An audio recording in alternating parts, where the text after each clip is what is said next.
In the few minutes that this video will last, I'm going to teach you how to be truly confident, how to be more confident than 90% of the men around you, even in things you've never done before. And if you've watched this video, I'm sure you already know how important confidence is and how having it or not will have a positive or negative impact on your life.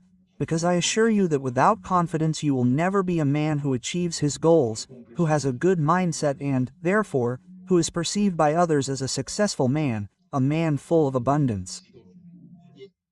And the first thing I want you to be clear about is that confidence is based solely and exclusively on evidence, solely and exclusively, in quotes, because now I'm going to give you a trick that this video is going to be based on, so that you don't need to have done it before, to be confident in whatever you're going to do. Let me explain better why I say that confidence is based on evidence. Why aren't you afraid of brushing your teeth, but you are afraid of speaking in front of 10,000 people? Because you've brushed your teeth 2,000 times, or you should have, and you've probably never spoken in front of 10,000 people even once. Therefore, since you don't have evidence that you've already done it and that it's worked, you're afraid of putting yourself out there. And that's normal. And this happens with everything. If you're not confident when approaching a girl to ask for her phone number, if you're not confident when speaking in public, if you're not confident when making decisions, it's because you haven't done it enough. But in this video, I'm not going to tell you the simplest thing I could tell you right now, which is do it, do it, do it, create evidence, and you'll see how the next time it's easier, and you'll see why that's the most obvious and logical thing anyone can tell you. In this video,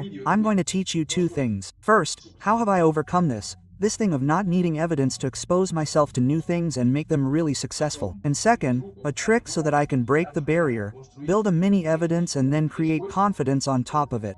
First, I'm going to tell you how I've overcome having to expose myself to doing new things, right? For example, speaking in front of an audience, something I haven't done much before, just 2 or 3 times. How have I overcome having the confidence to stand in front of a camera, to start recording stories, to learn martial arts, something that can generate a lot of distrust, because you're going to say, damn, I'm a piece of, look at these guys, they kick ass. Well, with everything, and even to approach a girl and ask for her phone number. And this is where the trick lies. How have I overcome it?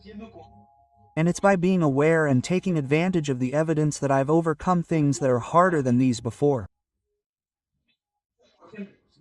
For example, if I were to go out on the street now and I had to approach a girl because I found her attractive and ask her for her number, if I didn't have a partner, I wouldn't have any problems, simply because I know that I've been through more difficult things before and they've worked out well, because I know that I'm capable of solving things that I haven't tried before, because I trust myself and my ability to solve problems, that this isn't going to go wrong.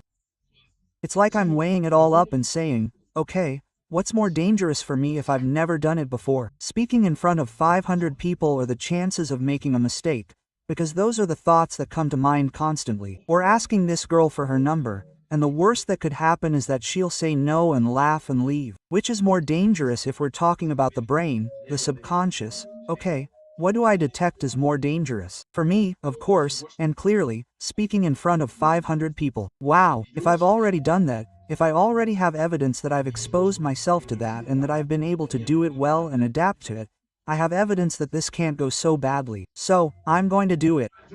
Here's the trick of how I've built self-confidence in most aspects of my life, or how I managed to have confidence in most aspects. But now, I'm going to tell you a trick to go further and to build evidence, which in the end is the most important thing, and after that, build confidence in the area you want. And the thing is, to understand this, you have to imagine a circle, okay? Imagine a circle where the core is your comfort zone. I don't have to explain what the comfort zone is, you probably already know. It's the area where you feel safe. Then there's the middle level, which is putting yourself out there, and getting out of your comfort zone, but without putting yourself out there to the third level, which is panic.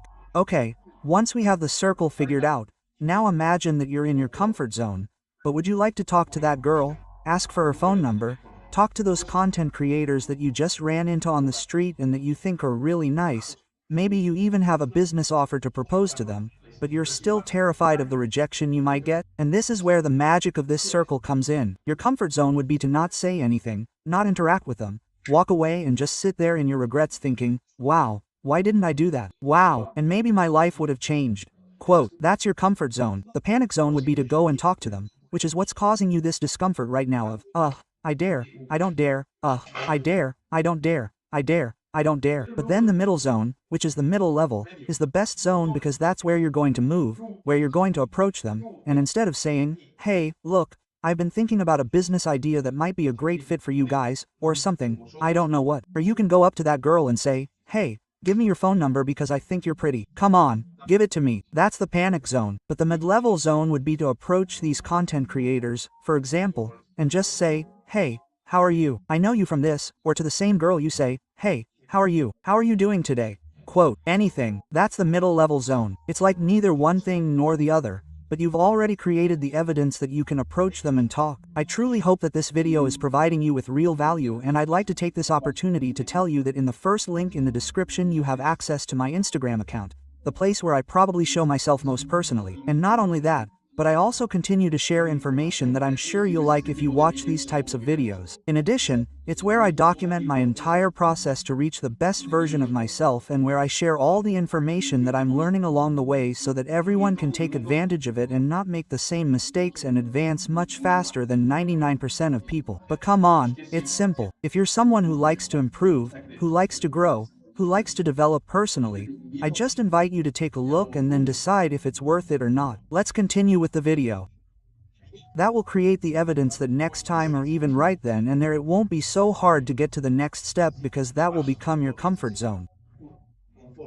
Therefore, and as a general summary, instead of going from the comfort zone to the panic zone, go to the intermediate level zone and, from there, try to move forward, because it will be much easier for you, and because even being in the intermediate level zone you will realize that, unintentionally, you will reach the panic zone and it will be your comfort zone. And that will be when you have built the confidence that you are looking for in this video. See you later.